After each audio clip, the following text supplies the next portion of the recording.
All right, that's 9 o'clock, everyone. Thanks for joining us this evening. It's my pleasure to get us underway for the night. This is the fourth of a four-part series in this series, Advances in Endodontic Therapy.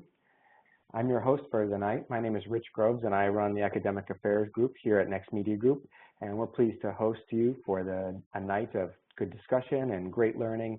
Our presenter for this night, as you have seen throughout the series, Dr. Gary Glassman, who's been a wonderful catalyst for our discussion and provided a lot of great information. Dr. Glassman is a University of Toronto gent himself, has a private practice in the city, and has spent time on podiums all across the country and around the world. Recently flown in from Dubai, just so he could be with us tonight, and had a really great crowd in his summit in Dubai, and is going to spend a little of his time this evening talking to us about obturation of the endodontic canal. The webinar is going to run about 40-45 minutes, as they have throughout the other parts of the series, and Dr. Glassman is going to welcome your questions at the tail end of that. So if you want to either pose them in our chat function or submit them through the Q&A tool, we'll be sure to address as many as we can in the hour that we have together. And if you have any questions, we'd love to be able to hit those head on. And so without any further ado, it's my pleasure to introduce you to Dr. Gary Glassman. Thanks, Rich. It's great to be here. I can't believe that this is the fourth webinar in our series, and it's already December, taking us to almost Christmas time. Wow. So happy holidays, everybody. And I hope everybody has a great holiday season and be safe. And I'm very excited today to wrap things up with obturation of the root canal space and sort of finish off with restoration of the endodontically treated tooth. So today we're going to review some of the criteria for endodontic success by summarizing the concepts that we introduced and we talked about in the first three webinars. We're going to discuss three-dimensional filling of the root canal space, the types of sealers that you have a choice to use, and some of the current obturation systems that are available, some considerations for the most common obturation techniques that are available now that most dentists and specialists alike are utilizing in their practice.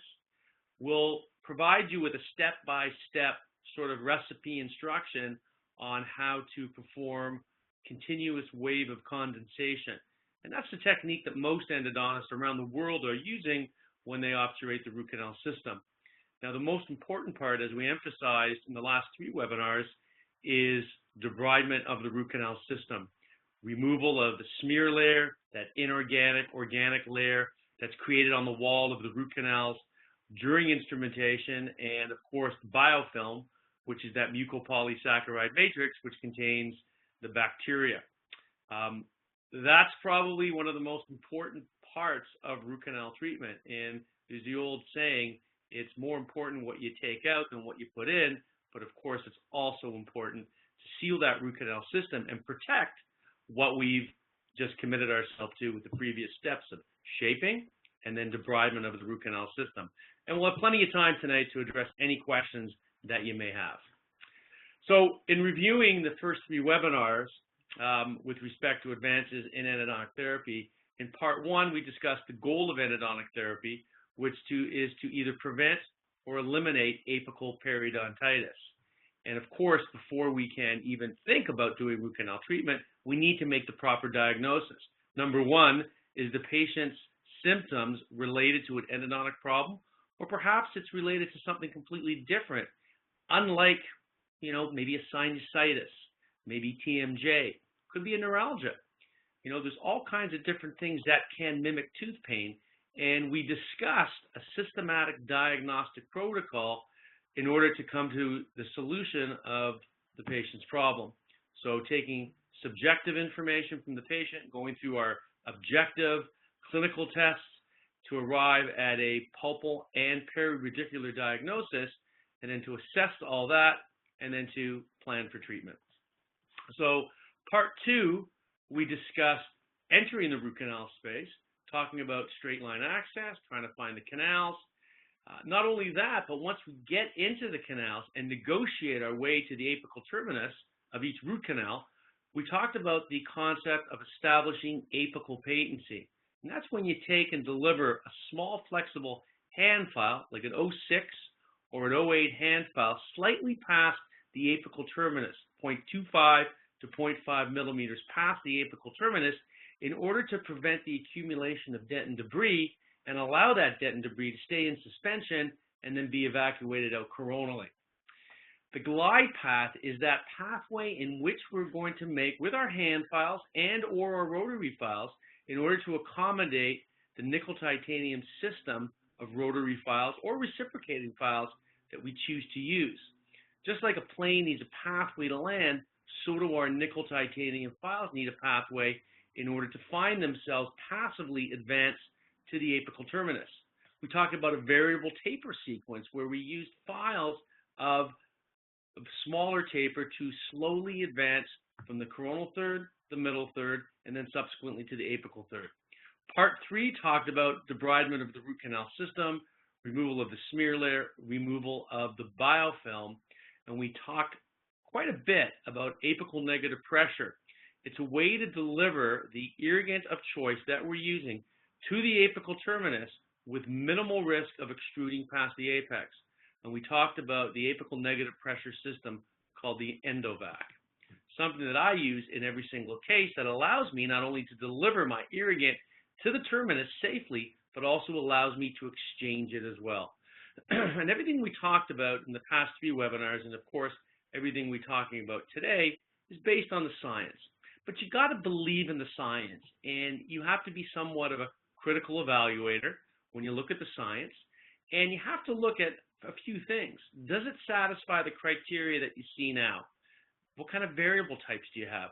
What are the statistical tests that are being used to analyze the variables, analyze the parameters, and of course analyze the results, and what's the methodology that's being used? And of course, if something is found to be statistically significant, can we bring it into the clinical environment, and is it clinically relevant as well? So today we're going to talk about that in obturation, and we're going to look at the science based on the success, based on the density of the obturation filling material, and based on leakage. And that's huge because no matter how well you do your root canal treatment, no matter how well you debride the root canal system and you find all the branches and all the principal root canals within that system, we need to protect it. Because gutta percha and sealer is not a great biological seal, but when used in conjunction and collaboration with a timely and effective coronal restoration, it works very well. So we need to prevent coronal leakage, and we need to understand that root canal treatment is not complete until we restore that tooth. And once again, we're looking at evidence-based dentistry and science, and we got to look at the science. And there's lots of science to go through. Certainly, you can see, read through all the different articles in the Journal of Endodontics, and you're going to find some seriously excellent peer-reviewed articles, especially with respect to root canal success and failure, and of course, on our topic tonight, which is obturation. So just to review, the objective of endodontics is to prevent and or eliminate apical periodontitis. And of course, as we talked about, and I can't emphasize enough, debridement is the most important part of root canal treatment. And everything we do up until our final irrigation protocol, shaping, access, is in preparation for what I call the main event, which is the debridement of the root canal system. And everything we do after that is to protect what we've just cleaned. And that means obturation and the restoration of the endodontically treated tooth. So it's essential that we seal that root canal system, not only to prevent tissue fluids from percolating into the root canal system, but also to prevent toxic byproducts, both necrotic tissue and microorganisms, regressing into the periradicular tissues. And we know that our current irrigation techniques that we're using right now, although they're very effective to remove the bacteria and the biofilm and the smear layer from within the main lumen of the root canal, we know we're not killing all the bacteria in the dentinal tubules. Irrigants will only get about 100, maybe 150 microns into the dentinal tubules. Bacteria can reside up to 400 microns or more. So we need to seal those root canal, the bacteria that are left behind in the dentinal tubules and cut them off from their nutrient supply.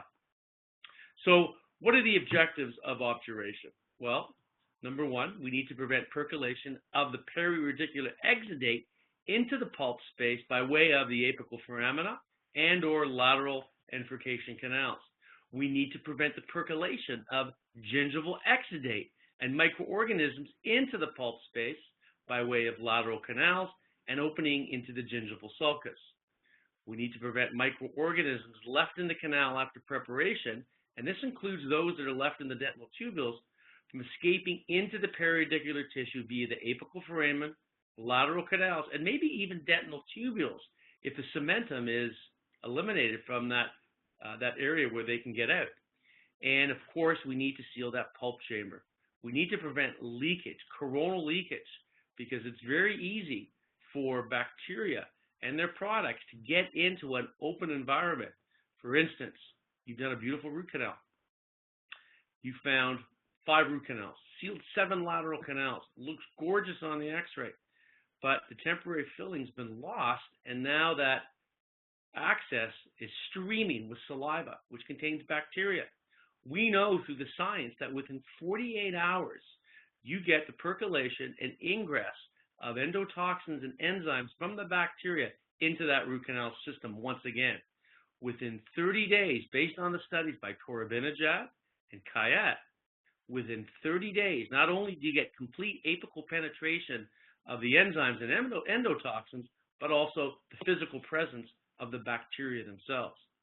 Pretty amazing studies that you're going to see, and then I ask you to actually look up.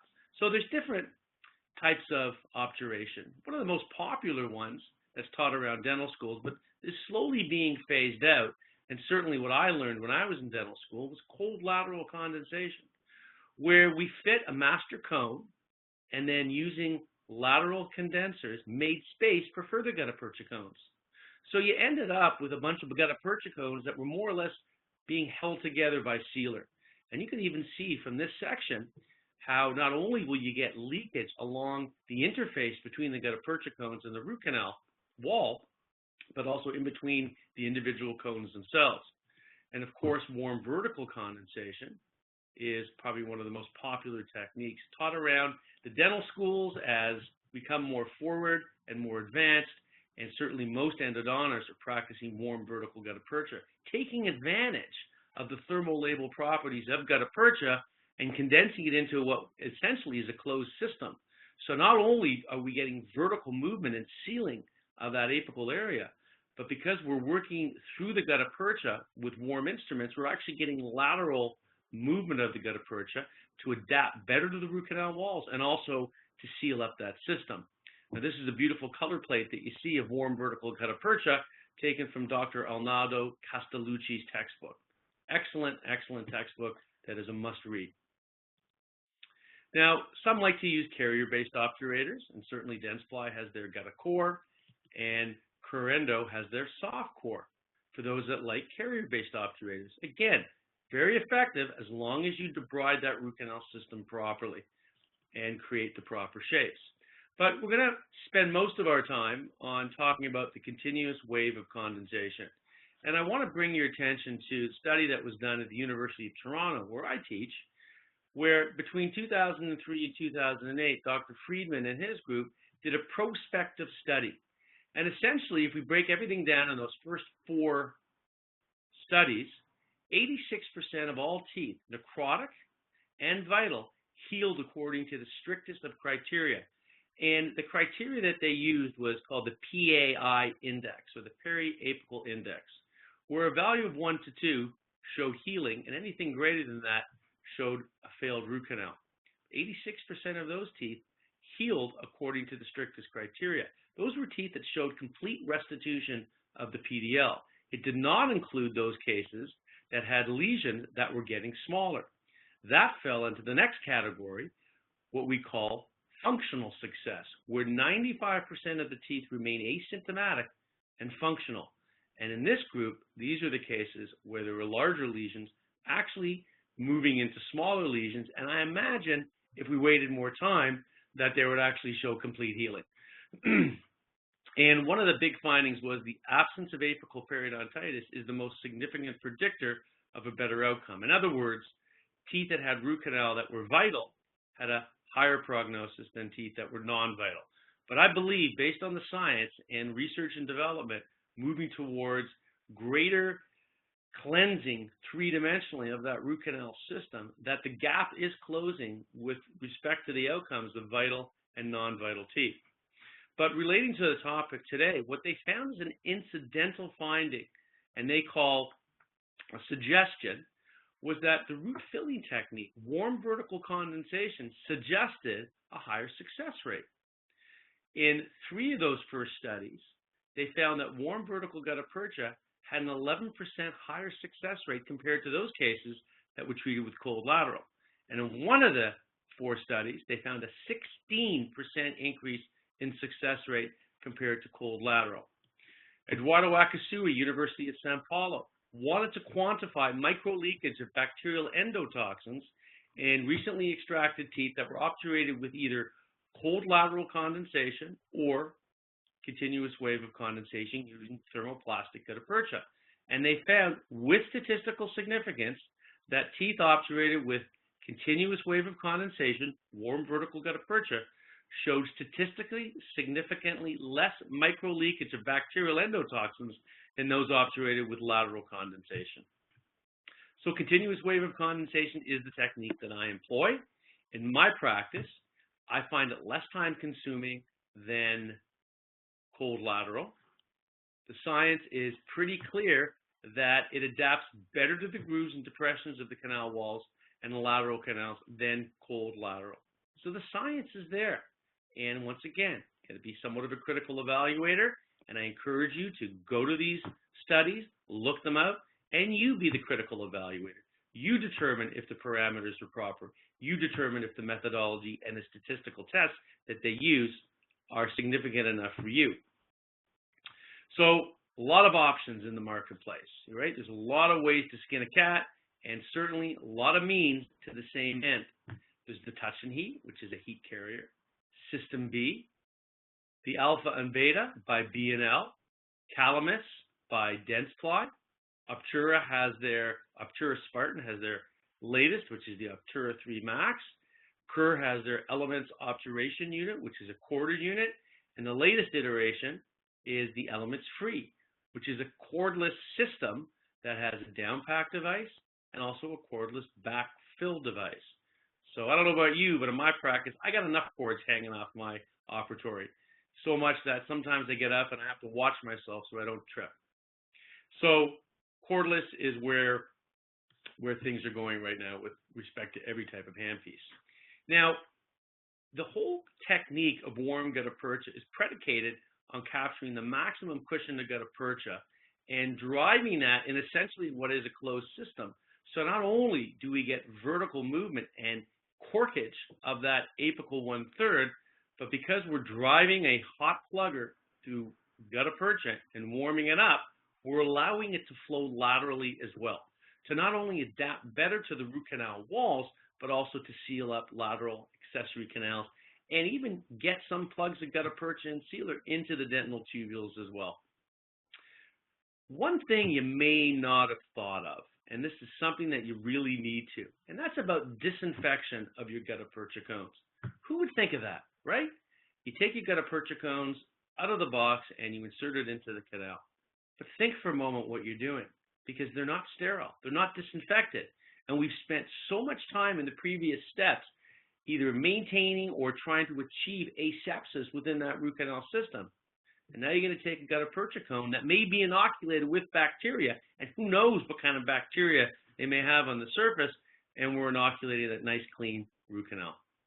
So this is a great study by Fernandez, 2013 in the Journal of Endodontics.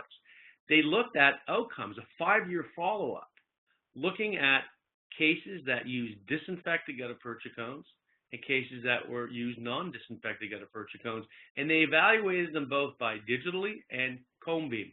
CBCT or cone beam, we addressed that, I believe, in webinar number 1, has very high resolution and shows a lot of things, obviously, that conventional and digital radiographs do not show. So just by looking at this chart, I think we all will probably agree we need to disinfect our gutta percha cones. So the question becomes, how do we do that?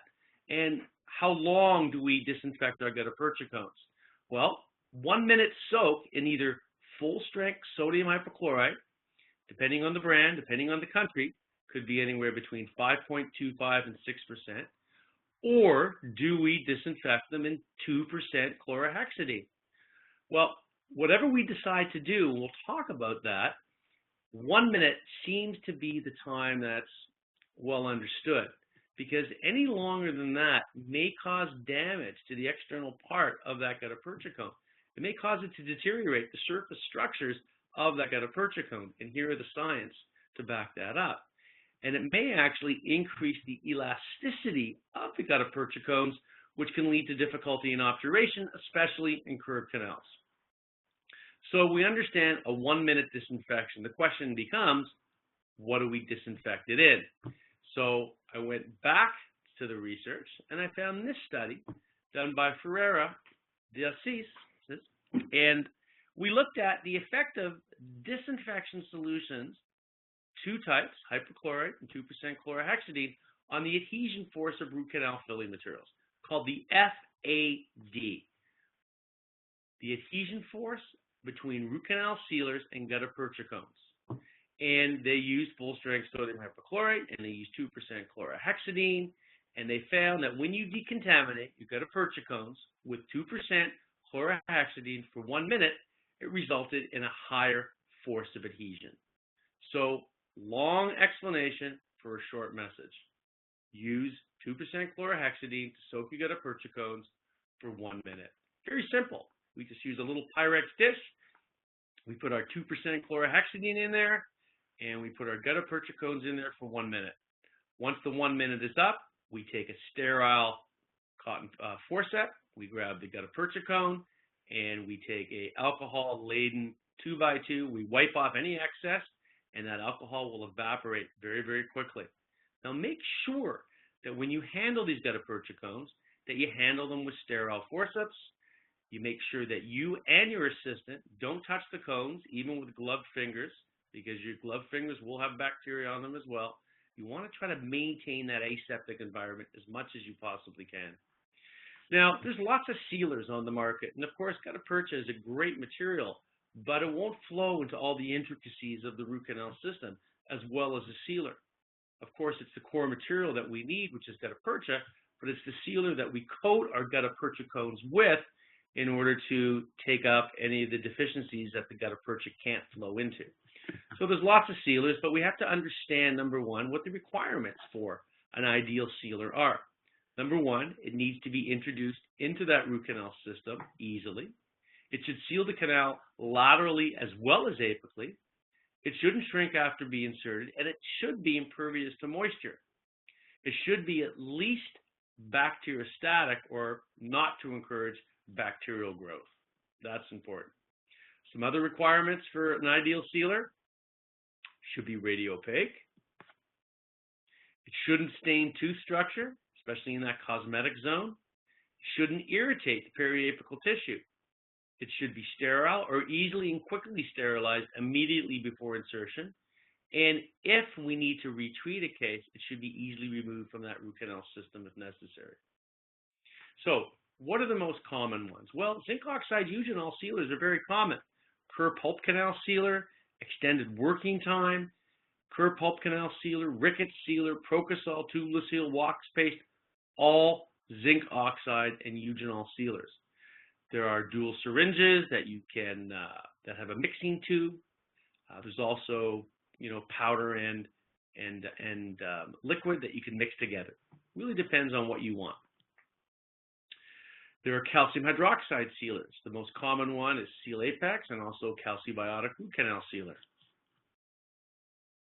There's resin-based sealers that are listed here, and calcium phosphate-based sealers. How wonderful would it be if we could have 360-degree bond of our root canal sealer into that root canal wall? It would provide ourselves with an excellent, excellent seal. Is it possible? Is it a pipe dream? Possibly. Because we know it's really hard to bond to root dentin. Certainly, it's easier to bond to coronal dentin, and definitely enamel is the easiest to bond to. So it's difficult to do. But if we can get adhesion into that root canal wall, probably way better than just adaptation that we're getting right now with our current systems.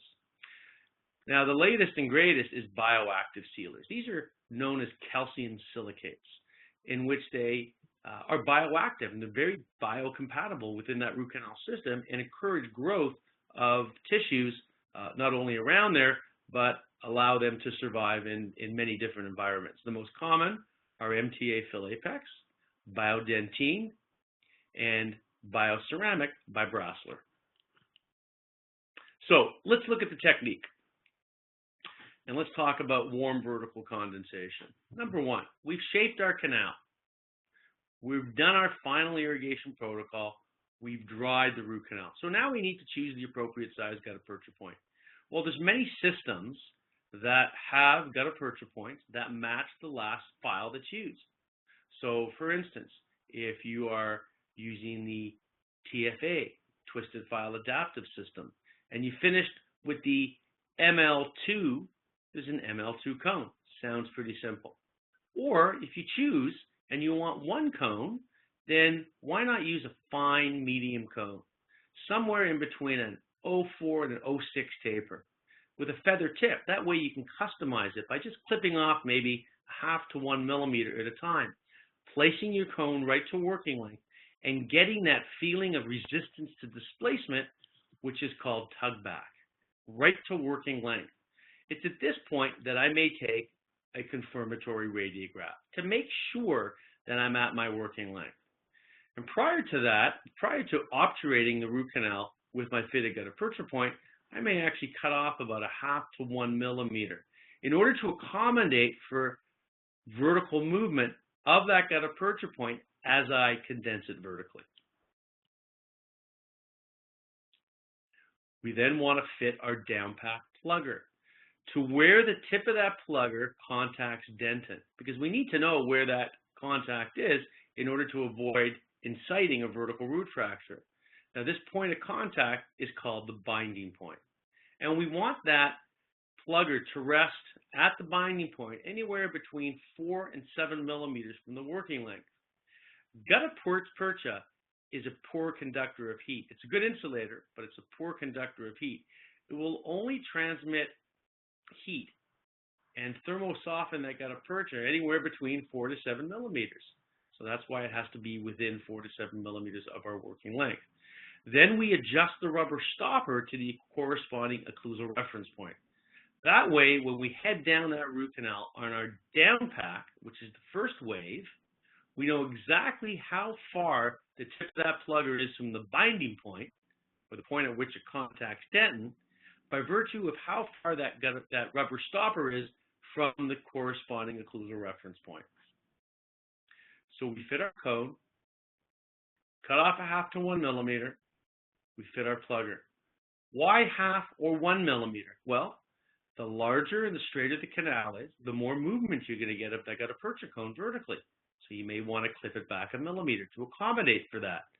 But let's say you got a really curved canal and very conservative preparation. The movement of that gutta-percha cone is going to be less than the former that we just discussed. So you may want to fit it a little bit closer to the working length. Now, we butter our cone at the apical 1/3, and we gently put it into place. Then what we do is we sear off the gutta-percha cone at the orifice, and we sheet the cone with a sterilized, cold, large stainless steel plugger, creating a little dimple, as you see in the figure here, on the coronal aspect of that gutta-percha cone. This will act as a guide for our down-pack plugger. Now, let's say you got an ovoid canal. Sometimes it's not hard to actually slip alongside that gutta-percha cone in the root canal wall. Rather, if we created that little dimple, it acts as a little bit of a glide path for which we can place our down-pack plugger. All right, very simple to do. Then what we do is we place our down-pack plugger over the dimple, we activate it, and as we activate it, we insert it with one fluid, continuous motion until the rubber stopper is about 2 millimeters above the occlusal reference point. which means that the tip of the plugger will be about 2 millimeters shy or coronal of its binding point, the point at which it may contact dentin.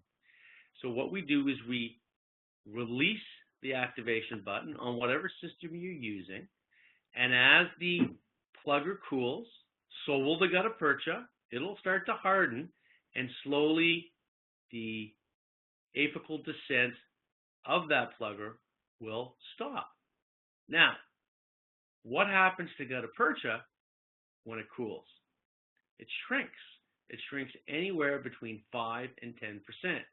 Schilder actually found that when you maintain pressure on that down-pack plugger, right, for 10 seconds, you'll minimize the cooling shrinkage of that apical gutta percha plug. So, some systems have a built-in clock that counts down.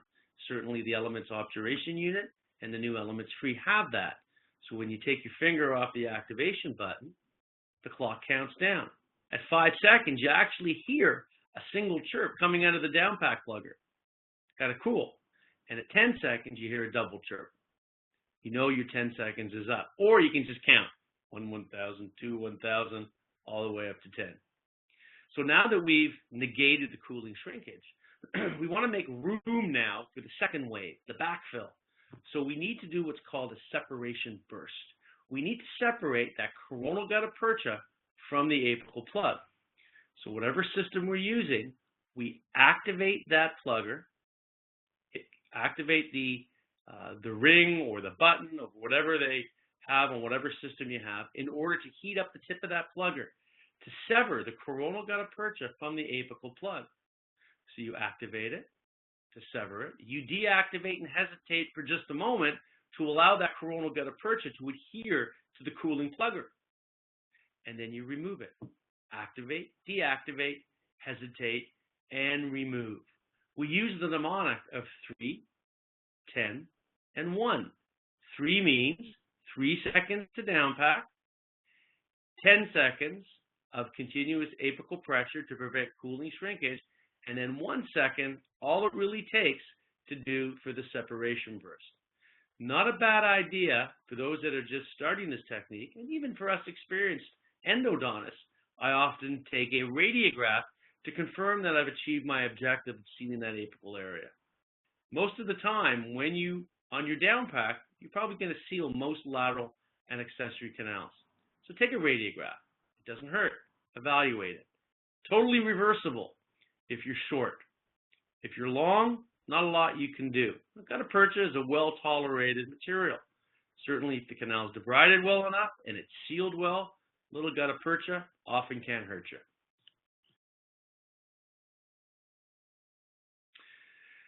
Before I backfill, I'll take a little sealer on a stainless steel file or maybe even on a paper point and just coat ever so lightly the root canal walls. Paint it very, very lightly. And then what I do is I take the tip of my backfill and I place it on the coronal aspect of my apical plug and I leave it there for just a moment, heating up the coronal aspect of my apical plug. Because when I start to inject my gutta percha from whatever system you use, whether it's the Obtura gun, the Beta from the B&L system, or the backfill device from the Elements Free or the Elements Obturation unit, we want to be able to inject that gutta percha and have it seamlessly integrate with the apical plug that we've just delivered in the previous step. So by just allowing it to touch the coronal aspect of that gutta percha, we'll heat it up, and then we can start to inject. And as we inject it, what will happen, because of the viscosity of the gutta percha that we're actually injecting, you'll actually feel that backfill device sort of bounce out of that root canal. When you sort of judge or guesstimate that you've deposited about 4 to 7 millimeters of gutta percha, this is when you want to take a small stainless steel plugger and start to condense through the gutta percha.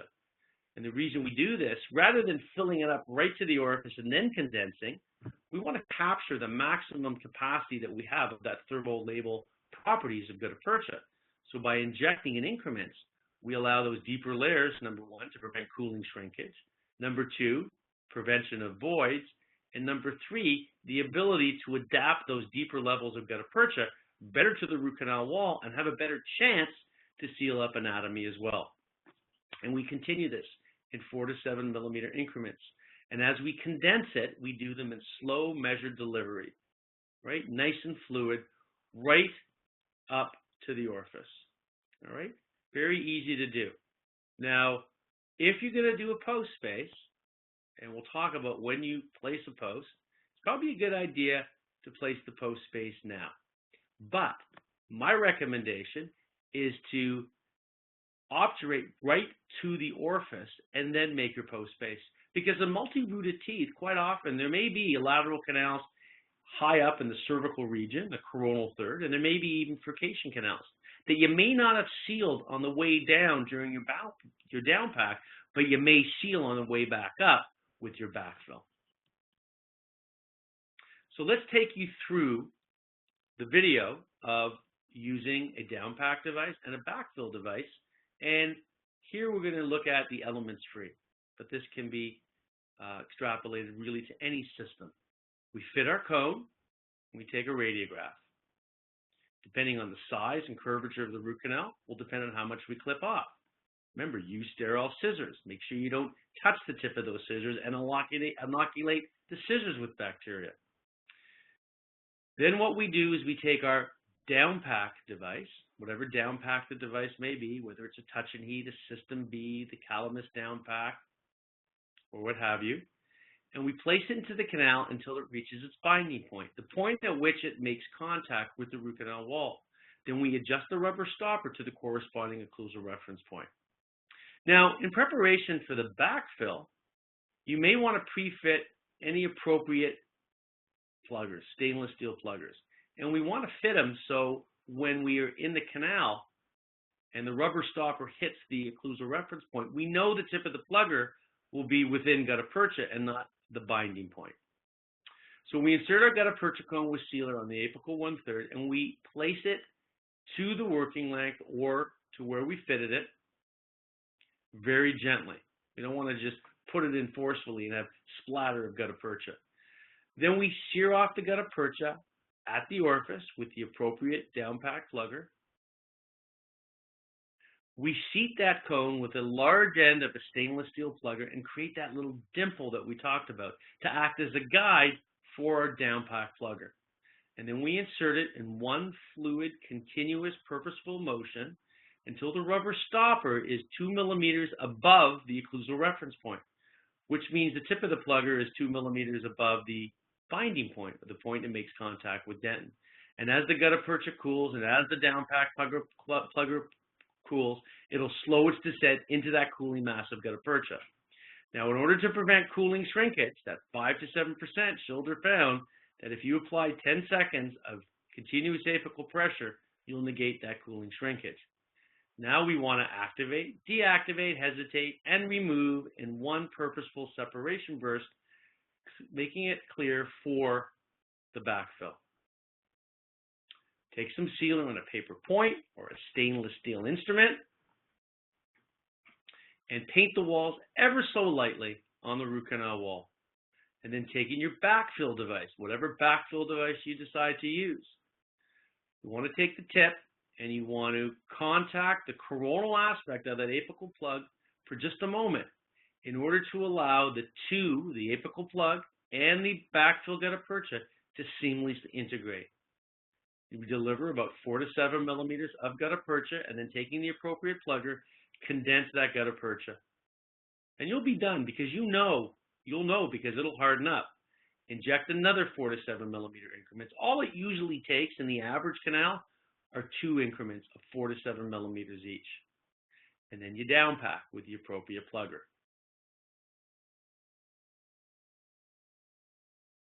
Best time to restore the endodontically treated tooth is at the time of obturation, if you can. Listen, we all understand that economics is a big issue. Maybe the patient needs to have crown lengthening, or maybe you just want to wait for a lesion to heal before you commit that patient to a crown. But please restore that access with something adhesive, or just restore that access. Some of you still use amalgam. Most of you using composite with the latest generation of bonding, whatever you're using, please restore that tooth.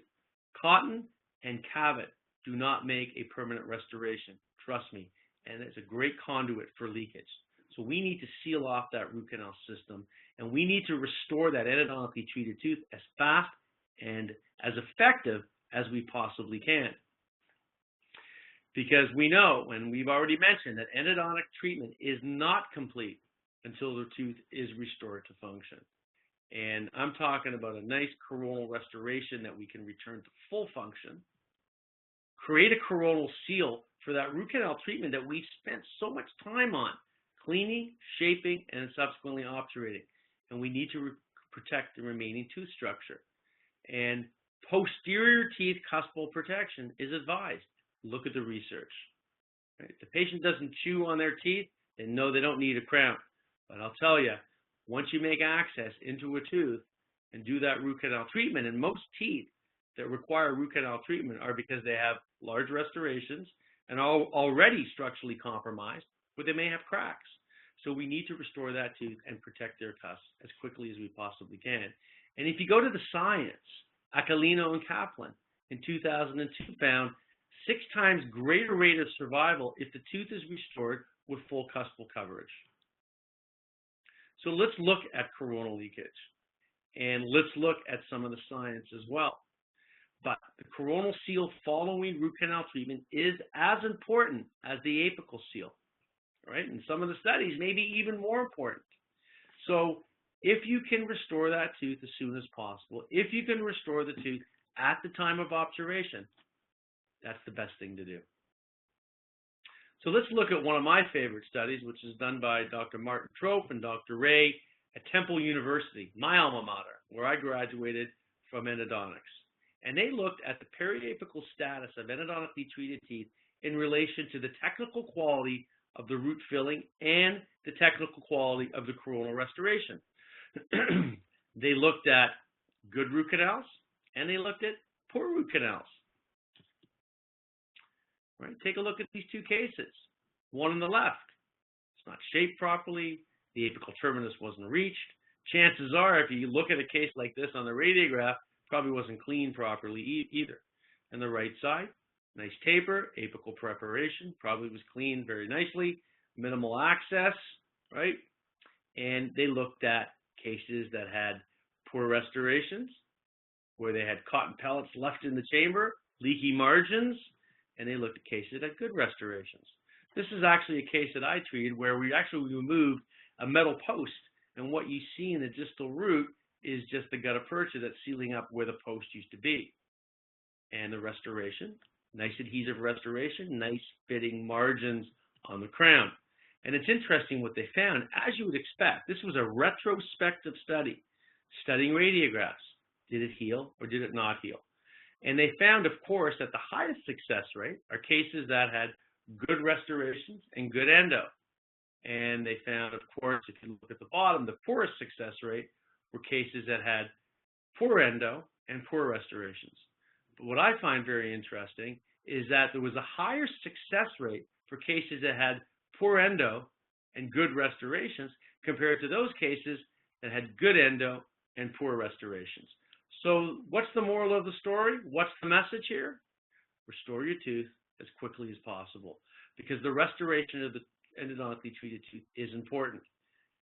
Take a look at Tavares studies, where they looked at the French urban population, and they looked at the influence of the quality of the root canal, of course, and the influence of the coronal restoration.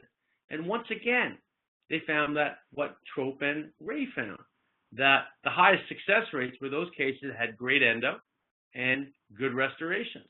And of course, the poorest success rate were cases that had inadequate endo, inadequate restorations. Right? So what do these 2 studies and others like it conclude? Well, the quality of the endodontic treatment is probably the most important factor for success. Because as we talked about throughout the webinars, to arrive at a successful outcome, there's a lot of moving parts. Number 1, we've got to find those root canals. Number 2, we need to negotiate our way to the apical termini. Number 3, we need to remove the smear layer. Number 4, we need to remove the biofilm. Number 5, we need to obturate that root canal system in 3 dimensions. And number 6, We need to restore that tooth. So the quality of the endodontic treatment is important, but the quality of the coronal restoration will, make no mistake about it, influence the treatment outcome of your root canal therapy. So we need to close off that system, and we need to close it off as quickly as we possibly can. And as I said, best time to restore an endodontically treated tooth is, wherever possible, at the time of obturation. So then the question becomes, do we put a post in? Do we not put a post in? What do we do? Well, what do we do? The traditional thought has always been that if you have at least 3 to 4 millimeters of vertical wall in the coronal pulp chamber and remaining 2 millimeters of ferrule, then a well-bonded composite or amalgam core is sufficient for strength and retention. It's that 2 millimeters of ferrule. We all know that. We can't be placing margins of crowns on composite resins. We know we can't. Do crown lengthening. Make sure we get that 2 millimeters of ferrule. It's so important for our crown margins, and we know the importance of it. 2 millimeters has to be provided. I mean, it's traditional guidelines, and the studies are just enormous, and we need to understand that concept. So, again, traditional thought has been that posts don't reinforce teeth. They just merely retain a core. But there is a growing body of evidence, 9 studies to date right now, that fiber posts may actually strengthen the roots of root canal treated teeth and make them more resistant to fracture. Interesting thought. There's lots of studies that will show that now. And I think as we move forward, you may find more studies that reinforce this concept. So why a fiber post rather than a metal post? Well, we want something that has a similar modulus of elasticity as dentin, sort of like a palm tree waving in the wind. We want that fiber post to move with the dentin. So let's say there's trauma to this tooth or heavy occlusion. I'd rather have the post fail than the tooth fail. For instance, if you have a metal post that has a high modulus of elasticity and the tooth suffers trauma, it's often the result that a catastrophic occurrence where not the post won't break, but actually the root may fracture. In addition, the forces of occlusion are heavily concentrated at the base of the post, as opposed to fiber posts that have a lower modulus of elasticity, where the force is more evenly distributed over the whole root structure. Right? High modulus of elasticity, cast post and cores, and other metal posts that are placed in the root canal. In addition, we all seen the show-through that can occur when you have metal posts compared to a light-transmitting, translucent, transparent fiber post. So, in summary, hopefully we presented some of the evidence, but there's a lot of evidence to really present. And under the parameters of this hour-long webinar, I can't give them all. Only my choice ones. We discussed the 3-dimensional filling of the root canal space and the importance of it. We need to protect the environment in which we provided by the previous steps of cleaning and shaping. We reviewed generally the types of sealers and most popular current obturation units that are on the market. Certainly not all inclusive, but represent the most popular. Considerations for the most common obturation techniques: lateral condensation, warm vertical condensation, use of carriers, depending on which product you're most familiar with and most comfortable with. We provided instructions on obturating to full working length, talking about the continuous wave of condensation, and emphasized the importance of preventing coronal leakage post-treatment, because no matter what you do with your root canal treatment, shape it beautifully, clean it, obturate it. If you have a poor, leaky restoration, everything that you've done is for naught. And now it's time to address your questions. And I'm going to hand things over to Rich. I'm your man. Thank you so much, Dr. Glassman. Really appreciate it. I'm going to catch your breath for a quick second. We have a number of questions that are arriving as we speak. I'm going to queue them up for you. And I'm going to start with some that are right here. And we're talking about the restoration of that endodontically treated tooth. For starters, what does the evidence say about taking an endodontically treated tooth out of occlusion? Is that, an evidence-based practice? Taking out of occlusion, the studies show that if a patient presents with apical periodontitis, then taking out of occlusion may help, because especially if the patient is a bruxer. But if they get food caught in there, it doesn't really matter. It's still going to be uncomfortable afterwards. Now, taking out of occlusion also, again, if they're a bruxer, may protect the tooth before they do protect it with a crown. Speaking of that, I have a great question here from Dahlia asking, do you recommend full coverage crowns on all endodontically treated molars and premolars? Not necessarily. It really depends on each specific case. If you can just cover the cusps in a tooth that may have a small crack in it that may have caused an apical, irreversible pulpitis, then certainly maybe an onlay may be all that's needed. More tooth structure has been lost, then certainly full coverage. But again, it's case specific, and you have to examine each tooth in its own merit. I would imagine too there's a degree of operator specific there too, depending on how much experience they have with partial coverage versus full. Is that also correct?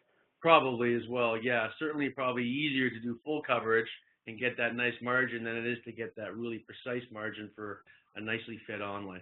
Yeah, I could see that for sure.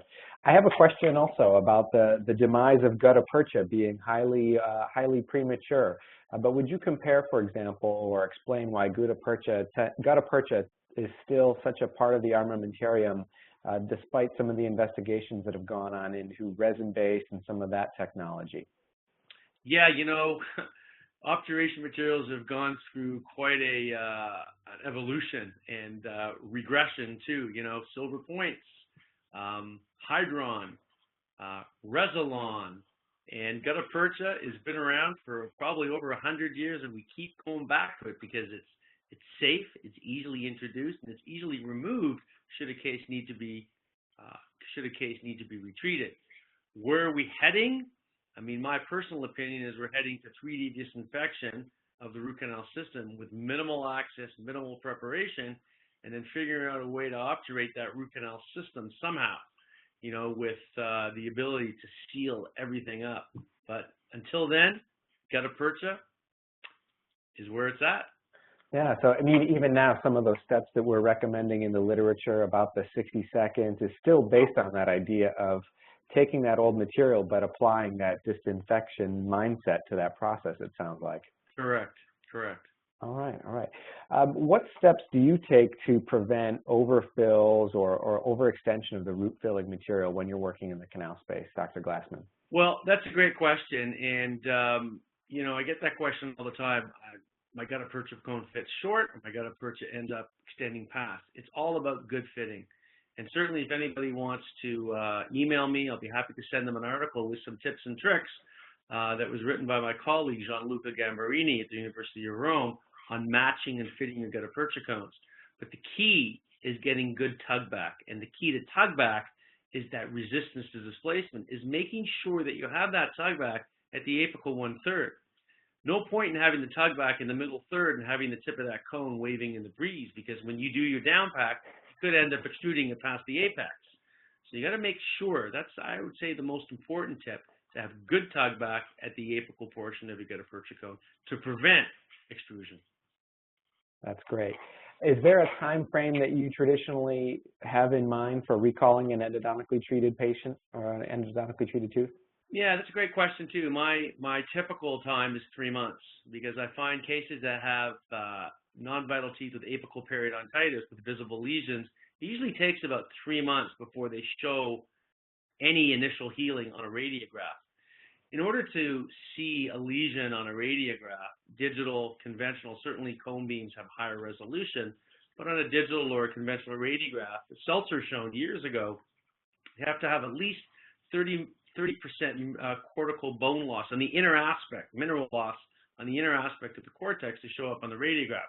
So it takes a long time to show up on the radiograph. It takes probably as much time for the bone to fill back in. Common question I get from patients once I've done the root canal, they often say, is the infection gone? And I go, well, we've removed the bacteria, but it's going to take time for your body to heal now. Yeah, and I don't usually bring it back anywhere earlier than 3 months. Got it. Another question coming in as we speak, Dr. Glassman, any suggestions or what's your traditional thought process when you're considering perhaps removing a metal post and considering replacing it with a fiber option? I'm sorry, could you elaborate on that? What's the question? Any suggestions on how to remove a metal post and replacing it with a fiber-based endodontic post? Okay, well, that's two-phase. So with respect to removing the metal post, number one, you need good magnification. Because you want to remove as little tooth structure as possible. Number two, you need a proper piezoelectric ultrasonic handpiece with specially adapted ultrasonic tips for endodontics. And what I'll often do is once I make my access, and I use my microscope for every single case, and certainly don't expect everyone to run out and buy a microscope, but at least you need to use good loupes and fiber optic illumination. And with the ultrasonic, removing that post would employ disintegrating the cement seal around it. And sometimes it can take 10 minutes, sometimes it can take 15 minutes. But we remove the cement layer, vibrate the post, make sure you got good water cooling because you don't want to heat up that post. And then many times, I can probably remove 98% of my metal post with ultrasonic. So that's how I do it. Let's elaborate a little bit further. Removing fiber posts can often present more of a challenge. But with removing fiber posts, again, fiber optic illumination, high visual magnification. This time, I'm not going to vibrate my fiber post out, but what I will do is I'll go through the center of that fiber post, sort of like the way I take my heat plugger through my warm vertical gutta percha. And what happens is the heat from the ultrasonic will melt the unfilled matrix of the fiber post, and you'll often see the fibers just come out coronally. But again, you need to have good magnification to do that. And then you prepare that, you do your root canal treatment, retreat it if you are retreating it, and then you can place your fiber post. I've got another one here that Dave is posing. It's a philosophical question that I really think the audience is going to enjoy. Why is it good to restore the tooth right away? Wouldn't it be an advantage clinically to make sure that you don't need to retreat and have to drill through a crown that was placed on the day of? Right. So what I was referring to is, well, that's a heavy loaded question, Dave. You bet. But number one, what I was referring to is restoring the coronal access as soon as possible, because that's an extension of the obturation. Now, if you decided you wanted to wait to put the crown on because you don't want to commit the patient to that financial burden and you wanted to wait for things to heal, or a crown lengthening need to be done, or they had a financial issue that they couldn't afford the crown, certainly, you got to weigh the risks and benefits too. We understand the financial outlay, but we also understand the risks of fracturing that tooth afterwards. So at the very minimal, Dave, I would say restore the access with a good restoration, composite adhesion, amalgam if you choose. Take the tooth out of occlusion if they're a clencher or a grinder, and give them what I call my hard food caution. Stay away from unpopped popping kernels, ice cubes, hard candies, hard nuts. Be gentle with that tooth because they could end up cracking it if it's not covered with a full crown or covering the cusps. All right. John poses, is a post-op ABX ever indicated after a one-day endodontic treatment? Post-op antibiotics? Yes. Well, antibiotics and endodontic therapy are used for systemic issues. Patients febrile, patients got lymphadenopathy, patients got rampant infection, and or if they are immunocompromised or perhaps they're diabetic, antibiotics are recommended. Not for vital cases, because there's no infection in a vital case, unless you inoculate that root canal system with infected instruments, of course. But the true academes will tell you, and there's very little research to show the effectiveness of antibiotics for post-operative pain. Okay. Got a couple more that we're going to try to get in right underneath the wire here, folks. This one's going to take a little bit, Dr. Glassman, so bear with me here. Sure. The periapical radiolucency in an endodontically treated tooth should resolve in less than 4 years with good endodontic treatment. What are your thoughts on asymptomatic periapical periodontitis noted over 4 years after the treatment's completed? Okay, so symptomatic versus asymptomatic? That's what it seems as I read it, yes. Yeah. Interesting question. I don't think the two should really differ, to be honest with you. Apical periodontitis, you're dealing with an infected root canal. The objectives are the same, is to eliminate the apical periodontitis by removing the source of the infection, which is in the root canal system. Certainly, I would hope that within 4 years things would heal, and I can't imagine, unless there's studies that you can bring to my attention, because I always like to learn, can't imagine there would be much difference as far as healing goes. 4 years is a good parameter. I think it's a good long time. You know, I've seen cases come back to me 2 years later, and that apical radiolucity is getting smaller, but it hasn't healed completely, and then 4 to 5 years later it has. So. Sounds good. Well, folks, I'm going to finish with this last comment from Sam that I'm going to relay to our speaker on your behalf. Sam writes to us, Dr. Glassman, thanks to everyone who helped put these last 4 sessions together. Very helpful, and I enjoyed it thoroughly. Special thanks to Dr. Glassman for sharing his experiences. Merry Christmas. Well, thank you. It's really great. And I want to thank everyone who's online tonight for listening to the 4 webinars. And I encourage you, if you do have any questions, you can get in touch with me at my email address, which is Gary@rootcanals.ca. CA stands for Canada. Canada. Thanks, everyone, for your attention tonight, and certainly to our friends at Cura Endodontics for sponsoring our session tonight and the entirety of this 4-part series. We really appreciate their assistance in delivering this educational experience for you all. If you don't mind, we'd like to just close with a quick survey and share your thoughts on some experiences you've had throughout the series, and we look forward to seeing you again in the future as we think about what the next series for endodontics is and the next event online for the next EDS. Thanks, everyone, and have a great night. Happy holidays, everyone. Thank you, Dr. Glassman. We really appreciate it.